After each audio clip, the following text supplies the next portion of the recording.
Mga kababayan, isang mainit na pagbati sa inyong lahat. May bagong development sa ating Department of Public Works and Highways. Nagbitiw na sa pwesto si Secretary Manuel Bonoan at pinalitan siya ni Secretary Vince Dizon. Ang dahilan, mga kontrobersyal na flood control projects na naging sanhi ng mga katanungan at pagdududa. Maganda ang hakbang na ito para sa transparency, pero hindi pa rin sapat ang simpleng pagpapalit ng tao.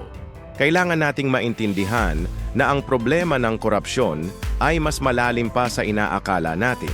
Hindi ito masusolusyonan ng panandaliang pagbabago lamang. Naaalala pa natin ang matapang na pamumuno ni dating Pangulong Rodrigo Duterte. Ipinakita niya na dapat walang takot sa pagbabago at paglilinis ng sistema. Ang pera ng bayan ay sagrado. Dapat itong mapunta sa mga proyektong tunay na makikinabang ang mamamayan, hindi sa bulsa ng iilan. Ano sa tingin ninyo mga kababayan? Ibahagi ang inyong mga saloobin sa comment section.